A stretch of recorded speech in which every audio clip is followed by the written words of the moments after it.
నమస్తే వార్తలకి స్వాగతం వివరాల్లోకి వెళితే ఆంధ్రప్రదేశ్లోని రాజమహేంద్రవరంలో అఖండ గోదావరి పర్యాటక ప్రాజెక్టుకు శంకుస్థాపన జరిగింది. ఈ మహోత్తర కార్యక్రమంలో కేంద్ర పర్యాటక సాంస్కృతిక శాఖ మంత్రి గజేంద్ర సింగ్ షెకావత్ ముఖ్య అతిథిగా హాజరయ్యారు. ఈ ప్రాజెక్టును 94.44 కోట్ల అంచనా వ్యయంతో చేపడుతున్నారు. దీని ద్వారా గోదావరి పరివాహక ప్రాంతంలో పర్యాటక అభివృద్ధికి కొత్త ఆకర్షణలను జోడించడం లక్ష్యంగా ప్రభుత్వం పెట్టుకుంది. ఈ కార్యక్రమంలో కేంద్ర మంత్రితో పాటు ఆంధ్రప్రదేశ్ ఉప ముఖ్యమంత్రి పవన్ కళ్యాణ్, రాజమహేంద్రవరం ఎంపీ పురంధేశ్వరి, రాష్ట్ర పర్యాటక శాఖ మంత్రి కందుల దుర్గేష్ కూడా పాల్గొన్నారు. ఈ ప్రాజెక్టు 2027లో జరిగే పుష్కరాల నాటికి పూర్తవుతుందని భావిస్తున్నారు. అయితే ఈ శంకుస్థాపన కోసం ఈ రోజు తెల్లవారుజామున కేంద్ర మంత్రి చేరుకోగా విమానాశ్రయంలో మంత్రి కందుల దుర్గేష్, ఎంపీ పురంధేశ్వరి స్వాగతం పలికారు. రాజమహేంద్రవరం సైన్స్ సెంటర్ బిల్డింగ్ ప్రారంభోత్సవం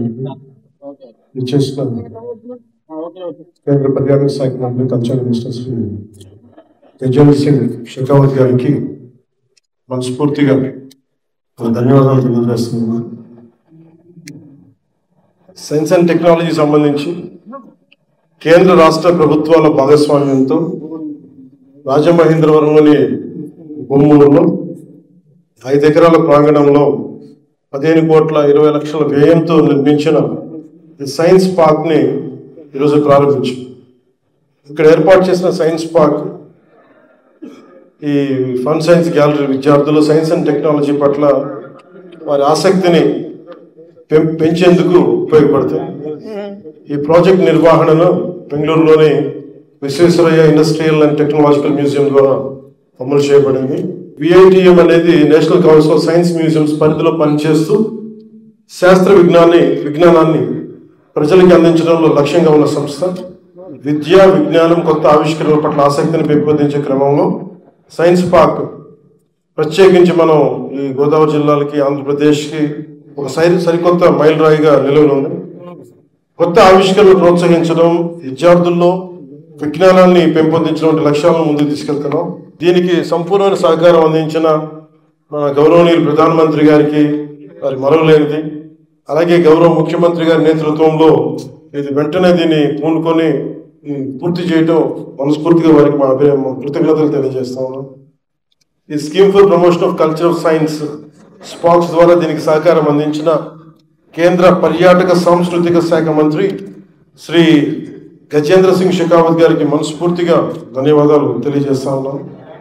ఈ ప్రాంతీయ సైన్స్ కేంద్రానికి పశ్చిమ గోదావరి జిల్లా భీమవరం నియోజకవర్గం గొరగనిమూడి గ్రామంలో జన్మించి భౌతిక శాస్త్రంలో ఎన్నో అద్భుతమైన పరిశోధనలు చేసి అత్యున్నత పురస్కారాలు అందుకున్న భౌతిక శాస్త్రవేత్త శ్రీ స్వామి జ్ఞానానంద్ గారి పేరు పరిగణలో ఉంది.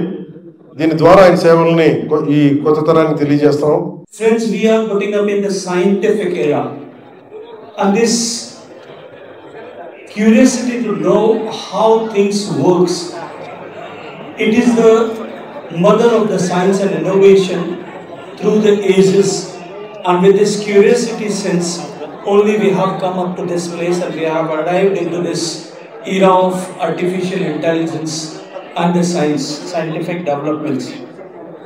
Today, having inaugurated this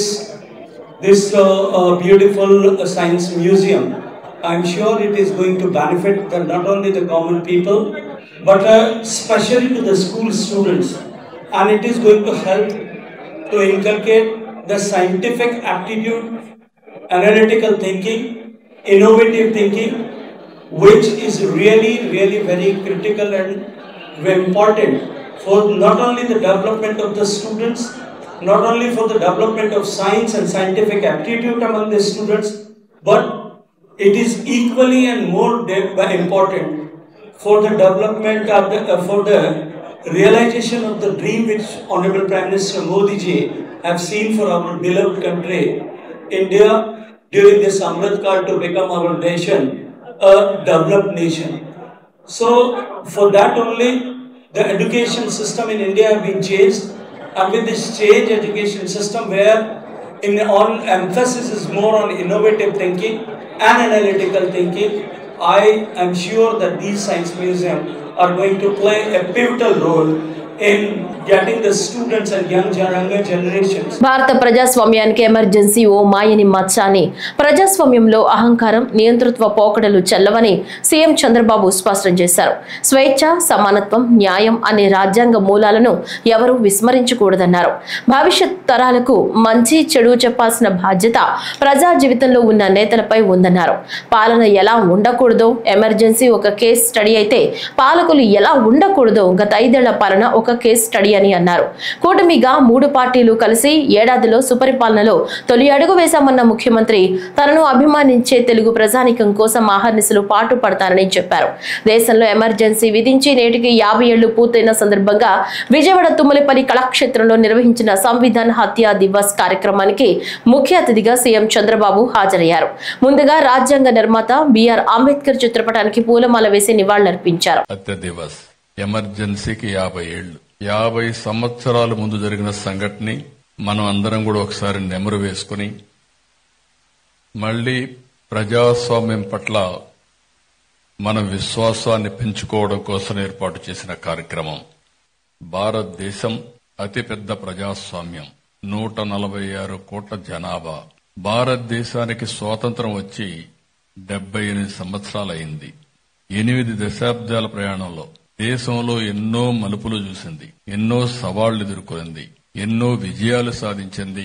కానీ ప్రజాస్వామ్యాన్ని కాపాడుకున్న ఏకైక దేశం భారతదేశం అని చెప్పి మరొక్కసారి మీ అందరికీ విజ్ఞప్తి చేస్తున్నా. అయితే ఈ వెలుగులు ఒకసారి చూసిన తర్వాత ఏదైతే ఎమర్జెన్సీ రోజు ఒక చీకటి, ఇప్పుడే సమరం గారు చెప్పారు. వారు చెప్పినప్పుడు వారి అనుభవాలతో ఏం జరిగాయో కొన్ని విషయాలు చెప్పారు. అదే మరి నారాయణరావు గారు కూడా కొన్ని విషయాలు మనకు చెప్పారు. ఇక్కడుండే నాయకులు కూడా అనేక విషయాలు చెప్పడం జరిగింది. అయితే ఒక్కొక్కసారి మనం చెడును మరిచిపోయి మంచిని మళ్లీ గుర్తుపెట్టుకునే పరిస్థితి లేకపోతే అలాంటి పరిస్థితులు మళ్లా పునరావృతం పరిస్థితి వస్తుంది. దాని పట్ల ఎప్పుడు జాగ్రత్తగా ఉండాలి. గతం ఎప్పుడు కూడా మనం మర్చిపోకూడదు. మంచి రోజులనే కాదు, చీకటి రోజులు కూడా గుర్తుపెట్టుకోవాలి. అప్పుడే ఏది మంచి ఏది చెడు అనే దానికి మనకు అర్థమవుతుంది. ముఖ్యంగా రాజకీయాల్లో ఉండే మాలాంటి వాళ్లు, ప్రజా జీవితంలో ఉన్న ఎలాంటి మేమందరం కూడా ఒక బాధ్యతతో ఉండి భావితరాలకు మంచిని అందించవలసిన బాధ్యత మా అందరిపైన ఉంది. రాష్ట్ర ఆర్థిక శాఖపై ముఖ్యమంత్రి చంద్రబాబు నాయుడు సమీక్షించారు. రాష్ట్ర ఆర్థిక శాఖ స్థితిగతులు, రాబడులు, ఖర్చులపై సమీక్షించారు. సంక్షేమ పథకాలు, అభివృద్ధి కార్యక్రమాలకు నిధుల ఖర్చు, విడుదలపై సీఎం క్యాంపు కార్యాలయంలో మంత్రి పయ్యావుల కేశవ్, ఆర్థిక శాఖ అధికారులతో ముఖ్యమంత్రి చంద్రబాబు సమీక్ష చేశారు. పింఛన్లతో సహా సంక్షేమ కార్యక్రమాలకు ప్రతి నెలా వెచ్చిస్తున్న ఖర్చుతో పాటు రానున్న రోజుల్లో వివిధ పథకాల అమలు, అభివృద్ధి పనులకు ఖర్చు చేయాల్సిన నిధులపై చర్చించారు. ఆయా కార్యక్రమాల అమలుకు అవసరమైన నిధుల లభ్యతపై చర్చించారు. నాబార్డు నుంచి నిధులు సమీకరించి పంచాయతీరాజ్ శాఖపై ఎక్కువ ఖర్చు చేయాలని సీఎం ఈ సందర్భంగా సూచించారు. 14 ఏళ్ల ఆడబిడ్డ కనిపించడం లేదు పవన్ కళ్యాణ్ గారు ఆదుకోండి అంటూ మార్వాడి తల్లిదండ్రులు ప్లకార్డులు ప్రదర్శించారు. కాకినాడ జిల్లా కరప గ్రామంలో 18 ఏళ్ల క్రితం చెరువు వ్యాపారం చేసుకుంటూ మార్వాడి కుటుంబం స్థిరపడింది. ఈ నెల 8వ తేదీన ఒక కుటుంబానికి చెందిన 14 సంవత్సరాల బాలిక కనిపించడం లేదని పోలీసులకు ఫిర్యాదు చేశారు. పోలీసులు పట్టించుకోలేదంటూ బాధితులు ఆరోపిస్తున్నారు. పవన్ కళ్యాణ్ రాక కోసం ప్లకార్డులు పట్టుకుని బాధిత కుటుంబం ఎదురు చూస్తున్నారు. The story of India's tourism, the story of India's tourism transformation.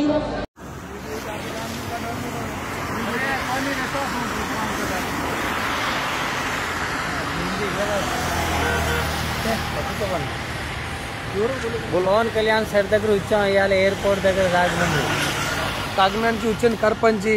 అమ్మాయి మాకు మిస్ అయిపోయింది. 20 రోజు అయిందండి, ఇంకా ఏం తెలియట్లేదండి. చాలా 20 రోజు నుంచి అమ్మాయి కంటే ఇంకా కనిపించలేదండి. మా కరపంచి 14 సంవత్సరం అమ్మాయి మిస్ అయిపోయిందండి. ఇంకా సంబంధం ఏం చెప్పలేదండి. మాకు హెల్ప్ చేయండి. హెల్ప్ చేయాలి సార్, మీరు హెల్ప్ చేయండి. మాకు అమ్మ కావాలండి. ఇప్పుడు 20 రోజు అయింది.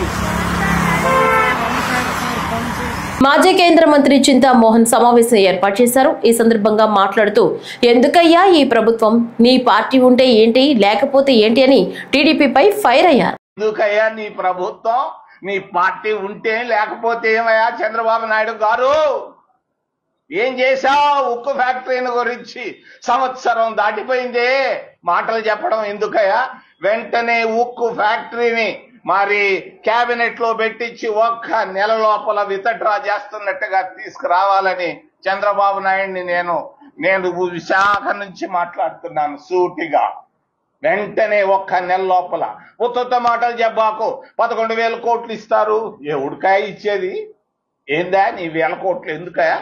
వాళ్ళకి ఒక్క మాట చెప్తే వాళ్ళు హాయిగా భోంచేస్తారు కదా. ఈరోజు విశాఖపట్నం ఇంత స్థాయికి రావడానికి కాంగ్రెస్ పార్టీ తీసుకొచ్చినటువంటి ఉక్కు ఫ్యాక్టరీయే కదా. ఎందుకు దీన్ని ఆపేస్తున్నారు? ఎందుకు ప్రైవేటైజ్ చేస్తున్నారు? అవసరం ఏంటి మీకని నేను అడుగుతున్నాను. వెంటనే విత్డ్రా చేయాలని కేంద్ర రాష్ట్ర ప్రభుత్వాలు నేను డిమాండ్ చేస్తున్నాను. మూడో అంశం అమరావతి.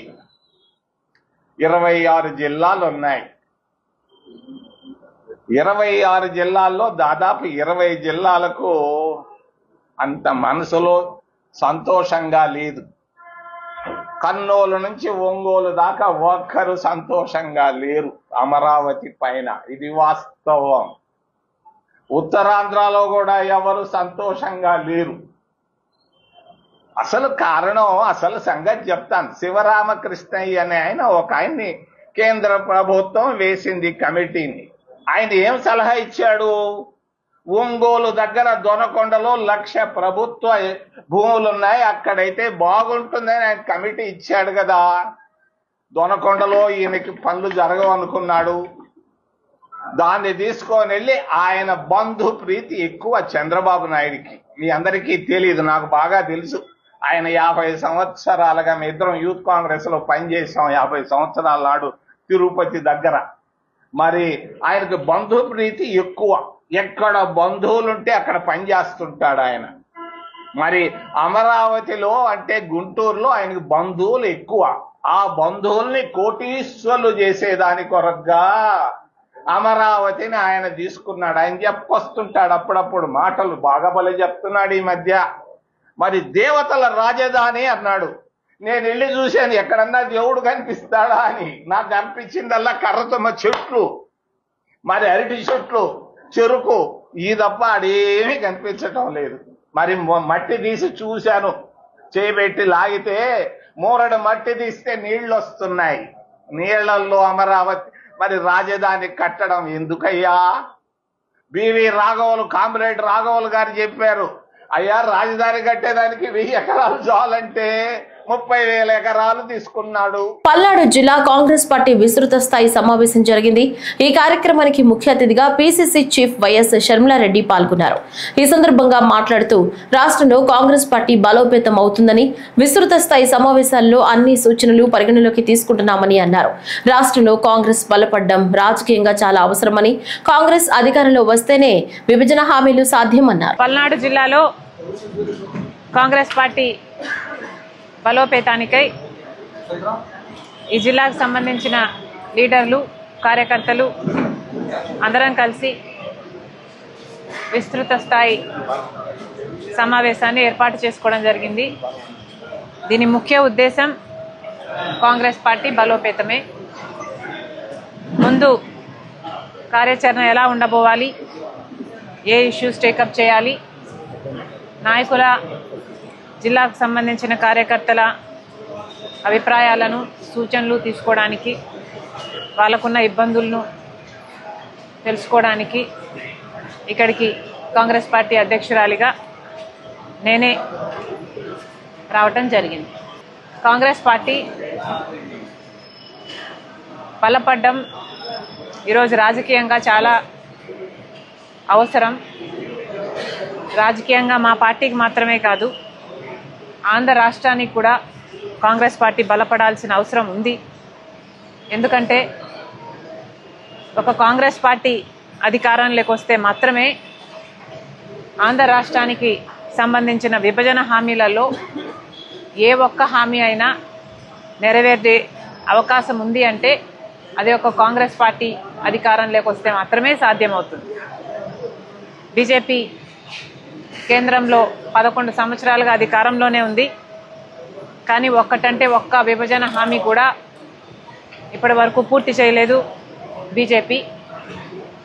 ఇప్పటికి కూడా మన రాజధానికి కావాల్సిన పూర్తి ఫండ్స్ వాళ్ళు ఇచ్చి కట్టాల్సి ఉంది విభజన హామీలో. అయితే ఇప్పటికీ కూడా వాళ్ళు అప్పులే ఇస్తున్నారు. పోలవరం ప్రాజెక్టు జాతీయ ప్రాజెక్టుగా పూర్తి చేయాల్సిన బాధ్యత కేంద్రానిదైతే ఇప్పటికీ కూడా 45 మీటర్లలో కాదు 41 మీటర్లోనే దీన్ని పూర్తి చేయాలి అని పార్లమెంటులో చెప్పినా కూడా వైసీపీకి చెందిన ఎంపీలు కానీ, టీడీపీకి చెందిన ఎంపీలు కానీ, జనసేనకు చెందిన ఎంపీలు కానీ ఏ ఒక్కరూ నోరు విప్పలేదు.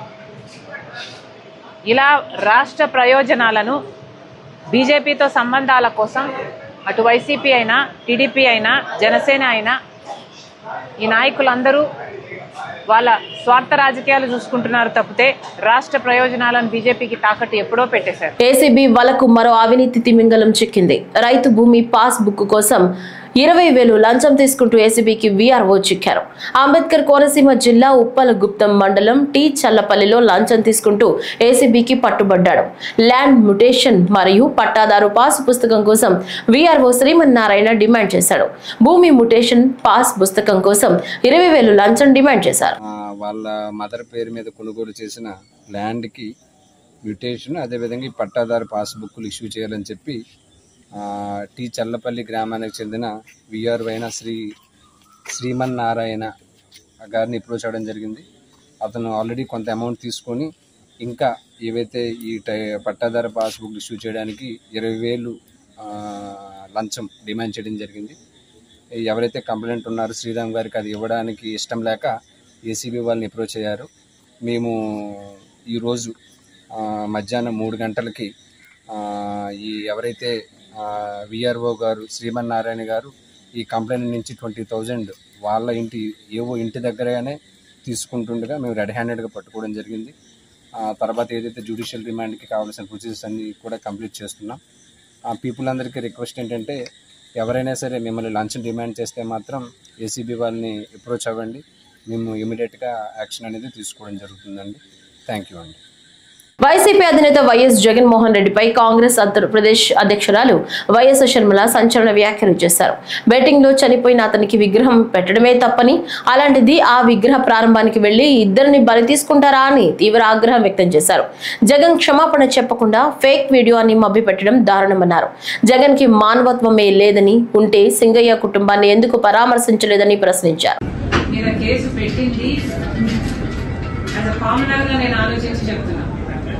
జగన్మోహన్ రెడ్డి గారికి ఇచ్చింది పర్మిషన్ 100 మంది 3 వెహికల్స్. అక్కడ జగన్మోహన్ రెడ్డి గారు జన సమీకరణ చేసింది 1000 మంది. 50 పైగా కార్లు వేసుకొని వెళ్లడము జగన్మోహన్ రెడ్డి గారు చేసిన మొదటి తప్పు. రెండో తప్పు, జగన్మోహన్ రెడ్డి గారు సైడ్ బోర్డు మీద నిలబడి కాన్వాయ్ సాగుతుండగా ఈయన షేక్ హ్యాండ్ ఇయ్యబోయారు. జనం అటువైపు నుంచి జగన్మోహన్ రెడ్డి గారికి షేక్ హ్యాండ్ ఇవ్వాలని ఆయన మీద పడుతున్నప్పుడు ఆ తోపులాట్లో జనమంతా కారు దగ్గరికి వచ్చే క్రమంలో ఒక మనిషి కారు టైర్ల కింద పడి అది చూసుకోకుండా ఆ డ్రైవర్ ఈడ్చుకొని వెళ్లడము తప్పు.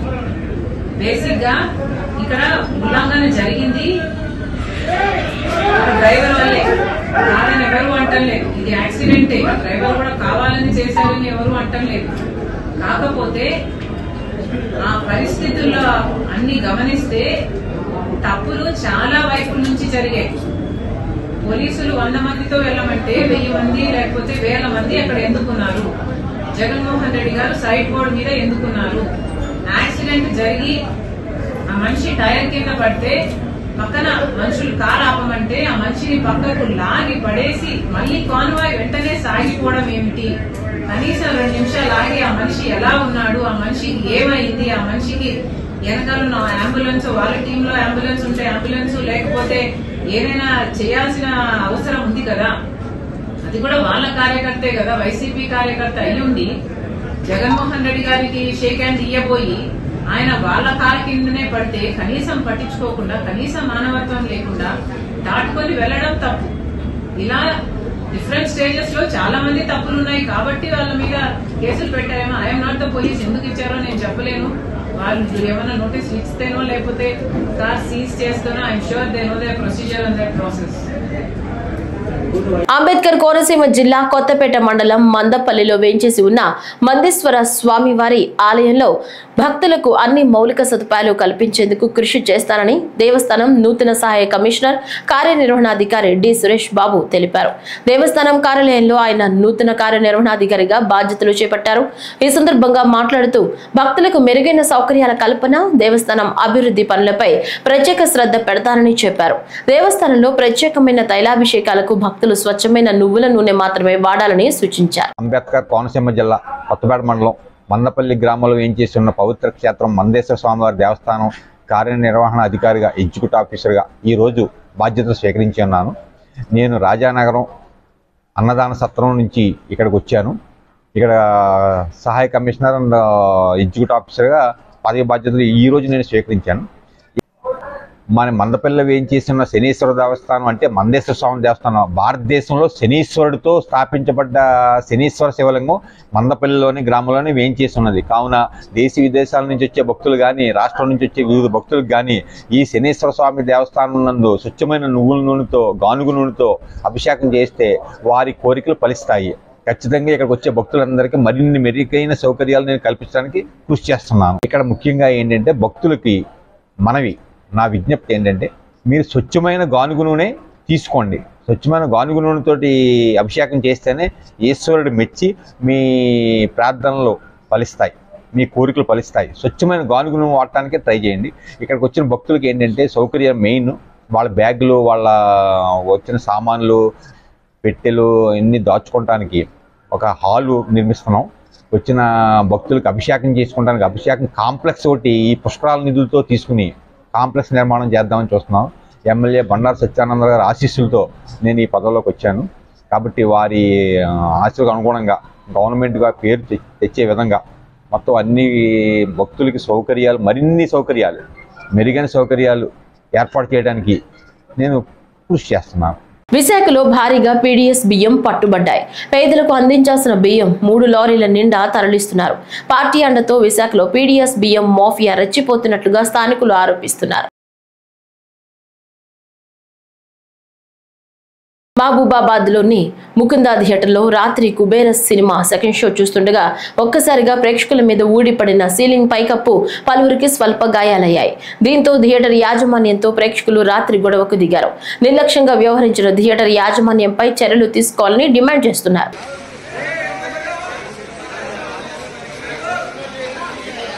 కాంగ్రెస్ పార్టీలో చేరానా అంటే నా దగ్గర సమాధానం లేదని కాంగ్రెస్ ఎమ్మెల్యే బండా కృష్ణమోహన్ రెడ్డి అన్నారు. ఈ సందర్భంగా నేను ఏ పార్టీలో ఉన్నానో ప్రజలకు తెలుసునని, ఇరిగేషన్ ప్రాజెక్టుల కోసమే కాంగ్రెస్ ప్రభుత్వానికి మద్దతు ఇచ్చానన్నారు. ఎన్నిసార్లు విజ్ఞప్తి చేసినా గద్వాల్లో అభివృద్ధి పనులు జరగడం లేదని, భవిష్యత్తులో భగవంతుని ఆదేశానుసారం ముందుకెళ్తామని అన్నారు. కేటీఆర్ అసలుకి ఈ పేరింటనే అసహ్యం వేస్తుంది. Who is very much knowledgeable person, ethical గా మాట్లాడతాడు, గ్లోబల్ స్టాండర్డ్స్ గురించి తెలుసు, తోపు తురుము అని అన్నారు కొంతమంది. అసలు నిజంగా చదువుకున్నాడా చదువుకోలేదా అర్థమైతలే. ఒకప్పుడు ఐటీ శాఖ మంత్రిగా ఉండేనా, ఫోన్ ట్యాపింగ్ మంత్రిగా ఉండేనా, అసలు అతను ఒక మున్సిపల్ శాఖ మంత్రినా లేకపోతే కొంపలు ముంచెత్తే మంత్రినా అర్థమైతలే.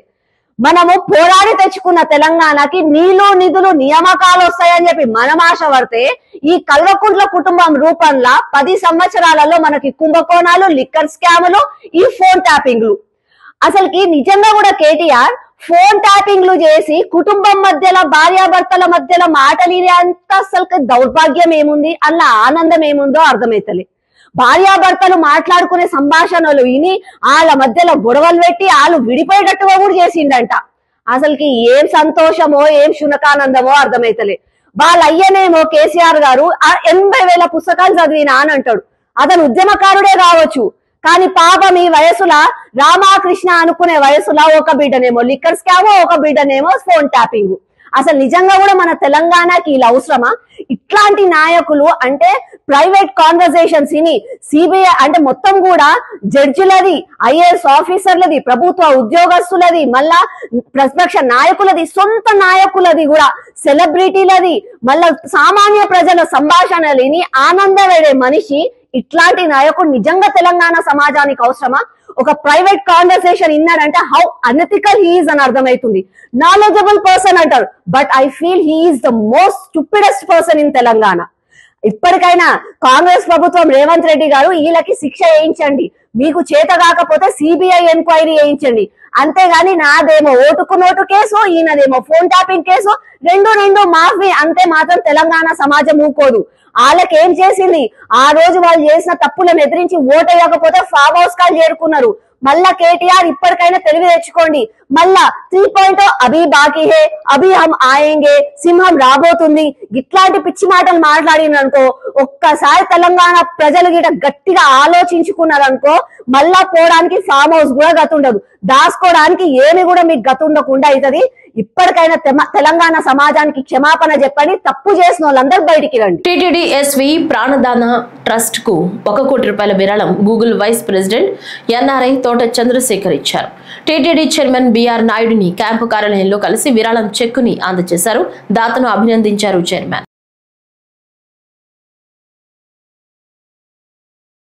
అంతర్జాతీయ యాంటీ డ్రగ్స్ డే సందర్భంగా ఆంధ్రప్రదేశ్ రాష్ట్ర ముఖ్యమంత్రి వర్యులు నారా చంద్రబాబు నాయుడు ఆదేశాల మేరకు ఎన్టీఆర్ జిల్లా పోలీస్ శాఖ వారి ఆధ్వర్యంలో జగ్గయ్యపేట పట్టణంలో నిర్వహించిన డ్రగ్స్ అవగాహన కార్యక్రమంలో శాసనసభ్యులు Sriram Rajagopal Tatayya, KDCC bank chairman Nettem Raghuram, DSP AGB Tilak, rural DCP KN Maheswararaju, municipal chairman Rangapuram Raghavendra, నియోజకవర్గ సమన్వయ కమిటీ సభ్యులు శ్రీరామ్ ధనుంజయ్, పోలీస్ అధికారులు పాల్గొని చిల్లకల్లు రోడ్డులో గల ఛత్రపతి శివాజీ విగ్రహం వద్ద నుంచి ఎన్టీఆర్ సర్కిల్ వరకు ర్యాలీ నిర్వహించారు. ఈ సందర్భంగా ఎమ్మెల్యే శ్రీరామ్ రాజగోపాల్ మాట్లాడుతూ యువత భవిష్యత్ కోసం మనమందరం కలిసికట్టుగా పనిచేయాలని, డ్రగ్స్ లాంటి వ్యసనాలు యువతను మానసికంగా శారీరకంగా నాశనం చేస్తున్నాయన్నారు. అంతర్జాతీయ డ్రగ్ వ్యతిరేక దినోత్సవం జరుపుకుంటా ఉన్నాం. అంటే నిజంగా ఈ డ్రగ్స్ అనేది, డ్రగ్స్ వాడకం వల్ల దేశమే కాదు ప్రపంచం మొత్తం కూడా ఇబ్బంది పడే పరిస్థితిలో దీన్ని మరి అంతర్జాతీయంగా దీన్ని డ్రగ్స్ వ్యతిరేక దినంగా మనం పిలుచుకోవడం చేస్తా ఉన్నాం. ఈరోజు ఈ కార్యక్రమానికి ప్రత్యేకంగా వచ్చినటువంటి ఏసీపీ గారు, అదేవిధంగా సర్కిల్ ఇన్స్పెక్టర్స్కి, అదేవిధంగా మున్సిపల్ చైర్మన్ మున్సిపల్ రాఘవేంద్ర గారు, ప్రత్యేకంగా కాలేజీ విద్యార్థులు, అదేవిధంగా స్కూల్ విద్యార్థులకు ప్రభుత్వ అధికారులు ఇచ్చిన ముఖ్య తెలియజేస్తూ ప్రతి ఒక్కళ్ళు కూడా ఆలోచన అవసరం ఏంటంటే ఈరోజు మనలో ఎవరు డ్రగ్స్ వాడరు, కానీ ఈరోజు మాతో ఎందుకు ర్యాలీ చేశారని చెప్పంటే మనందరూ కూడా పాచనం. ఎవరైనా సమాజంలో డ్రగ్స్ వాడితే వాళ్ళు వ్యతిరేకించడం, వాడు మోటివేట్ చేయటం, అవసరమైతే ఆ తల్లిదండ్రులు తెలియజేసి మీ పిల్లలు డ్రగ్స్ వాడుతున్నారు, దానివల్ల ఆ కుటుంబానికి సమాజానికి మొత్తానికి కూడా చాలా ఇబ్బందులు పడతారు విషయాన్ని మనందరూ తెలిసినప్పుడు ఎక్కడ కూడా పోలీస్కి ఇన్ఫర్మేషన్ ఇవ్వాలంటే పబ్లిక్ నుంచి పలానా చోట డ్రగ్స్ వాడుతామని చెప్పినప్పుడు పోలీస్ యాక్షన్ తీసుకుంటుంది. డ్రగ్స్ వాడటం వల్ల చాలామంది సమాజంలో హత్యలు కావచ్చు, ఆత్మహత్యలు కావచ్చు, దొంగతనాలు కావచ్చు, కొట్టాడు కావచ్చు, ఎన్ని కూడా ఎవరైతే డ్రగ్స్ వాడతారో వాళ్ళ వల్ల ఎక్కువ శాతం ఇటువంటి సమాజంలో జరుగుతూ ఉన్నాయి. ఇటువంటి సమాజంలో ముందు వ్యక్తి నుంచి కుటుంబం సమాజం మొత్తం కూడా నాశనం ప్రమాదం ఉంది. కాబట్టి మనందరం కూడా బాధ్యత తీసుకుని డ్రగ్స్ రహిత సమాజాన్ని, డ్రగ్స్ రహిత రాష్ట్రాన్ని, డ్రగ్స్ రహిత సమాజం ఏర్పాటు చేసుకోవాలి. డాక్టర్ బిఆర్ అంబేద్కర్ కోనసీమ జిల్లా అమలాపురం రూరల్ మండలం కామనగరువు గ్రామ పంచాయతీ చిట్టమ్మ చెరువు ఏరియాలో ప్రజలు మంచినీటి కష్టాలతో అల్లాడుతున్నారు. కామనగరువు గ్రామ పంచాయతీ పరిధిలోని చిట్టెం చెరువు ప్రాంతానికి వచ్చేసరికి జల్ జీవన్ మిషన్ ద్వారా అందిస్తున్న మంచినీటి సరఫరా అందకపోవడంతో నీటి కోసం కుళాయిల వద్ద గోతులు ఏర్పరచుకుని ఆ గోతుల్లో బిందులు ఉంచితే గానీ నీళ్లు రాని పరిస్థితి ఏర్పడింది. రోజు ఉదయాన్నే నీరు పట్టుకోవాలంటే గోతులకు దిగి పట్టుకోవాల్సిందేనని మహిళలు ఆవేదన వ్యక్తం చేస్తున్నారు. రోజు ఇలా జరుగుతున్నా సరే పంచాయతీ అధికారులు తమకు ఏం పట్టనట్లు చోద్యం చూస్తున్నారని మహిళలు ఆవేదన వ్యక్తం చేస్తున్నారు. మాకు ఎప్పటి నుంచో వాటర్ ప్రాబ్లం అండి. అయినా ఏదో వాటర్ వేసారండి, వేసినా కానీ మళ్ళీ మానేయడం వల్ల వాటర్ రాకపోవడం వల్ల మేము గోతులు తవ్వుకున్నామండి. ఆ గోతుల్లో నుంచి నీళ్లు తోడుకుంటున్నాము. అవి కూడా బాగోట్లేదు. మురికి నీళ్లు ఏదో డ్రైన్ వాటర్ లాంటి వాసన వస్తున్నది. అయినప్పటికీ అయ్యే పట్టుకుని మేము వాడుకుంటున్నాము. మాకు అందుకే మేము అనారోగ్య పాలు అవుతున్నామండి. మరి అధికారులు ఉన్నారు కానీ ఎవరు మాకు సహాయం చేసే వాళ్ళు ఎవరు లేరు. ఈ వాటర్ ప్రాబ్లంకు తీర్చమని మేము అధికారిని అడుగుతున్నామండి. కామనగరువు పంచాయతీ చిట్టం చెరుగట్టు మాకు చిత్తం చెరుగట్టుకు నీళ్ళు రావట్లేదు, గోతుల్లో ఉన్న నీళ్ళు తోడుకుంటున్నాం, ఆరోగ్యం బాగోట్లేదు, మట్టి నీళ్ళు తాగుతున్నాం. మీరు అధికారులు మాకు ఏమైనా సాయం చేసి మంచినీళ్ళు రప్పిస్తారని అడుగుతున్నాం. కావనగారు పంచాయతీ చిత్తం చెరుగట్టు, మాకు చిత్తం చెరుగట్టుకు నీళ్ళు రావట్లేదు, గోతుల్లో ఉన్న నీళ్ళు తోడుకుంటున్నాం, ఆరోగ్యం బాగోట్లేదు, మట్టి నీళ్ళు తాగుతున్నాం. మీరు అధికారులు మాకు ఏమైనా సాయం చేసి మంచినీళ్ళు రప్పిస్తారని అడుగుతున్నాం. మాదక ద్రవ్యాలను సంపూర్ణంగా నిర్మూలించగలిగితేనే రాష్ట్రాభివృద్ధి, దేశాభివృద్ధి సాధ్యపడుతుందని ఆంధ్రప్రదేశ్ క్రీడా ప్రాధికార సంస్థ శాప్ చైర్మన్ అనిమిని రవినాయుడు పేర్కొన్నారు. విజయవాడ ఇందిరాగాంధీ మున్సిపల్ స్టేడియంలోని శాప్ ప్రధాన కార్యాలయం వద్ద అంతర్జాతీయ మాదక ద్రవ్యాల నియంత్రణ దినోత్సవాన్ని శాప్ చైర్మన్ రవినాయుడు ఆధ్వర్యంలో నిర్వహించారు. ఈ కార్యక్రమానికి అర్జున అవార్డు గ్రహీత అంతర్జాతీయ టెన్నిస్ క్రీడాకారుడు సాకిత్ మైనేని ముఖ్య అతిథిగా హాజరయ్యారు.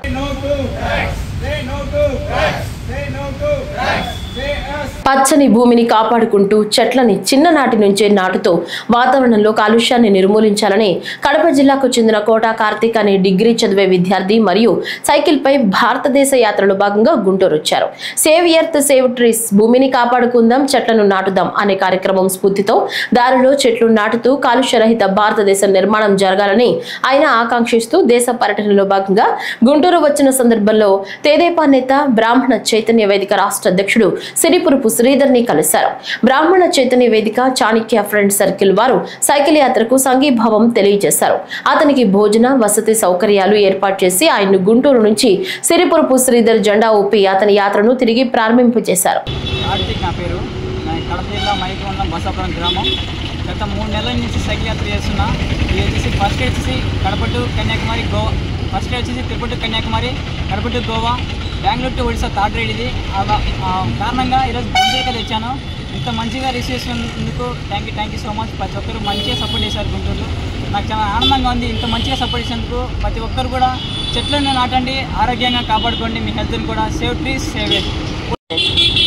ఈ యువకుడు కోటా కార్తీక్ అని కడప నుంచి ఆయన భారతదేశ యాత్రకి బయలుదేరారు. సేవ్ ఎర్త్ సేవ్ ట్రీస్ అంటే భూమిని కాపాడుకుందాం, చెట్లని నాటుదాం, వాతావరణ కాలుష్యం లేకుండా చేద్దాం ఈ భూమి మీద అనే కాన్సెప్ట్తో యువకుడు బయలుదేరాడు. అతనికి సంఘీభావంగా గుంటూరు వచ్చిన సందర్భంగా సంఘీభావం తెలియజేయడం జరిగింది. గుంటూరులో ఇక్కడ గుంటూరులో స్థానికంగా 1-2 ప్రాంతాల్లో చెట్లు నాటడం ఈ యువకుడు చేయటం జరిగింది. ఎందుకంటే ప్రతి ఒక్కళ్ళు చెట్లు నాటితే వాతావరణ కాలుష్యం, వాతావరణ సమతుల్యం ఏర్పడుతుందనే భావంతో మరి చిన్ననాటి నుంచే ఈ డిగ్రీ చదివే యువకుడు ఈ కార్తీక్ మరి భారతదేశ యాత్ర మరి చేయటం చాలా హర్షించదగ్గ పరిణామం. మరి యువత ఈ యువకుడు కార్తీక్ స్ఫూర్తిగా తీసుకొని వాళ్ళు కూడా చెట్లు నాటే కార్యక్రమం చేస్తూ వాతావరణ కాలుష్యం లేకుండా కనుక చేస్తే ఈ భూమి చాలా సుఖ సంతోషాలతో భూమి మీద ప్రజలు ఉంటారని చెప్పి ఆశిస్తూ ఈ యువకుడికి మరి సంఘీభావం తెలియజేస్తూ అతనికి ఇంకా మంచి కార్యక్రమాలు ఇలానే చేసుకుంటూ పోవాలని అతనికి అభినందనలు తెలియజేయడం జరిగింది. ఈ వార్తలు ఇంతటితో సమాప్తం. నమస్కారం.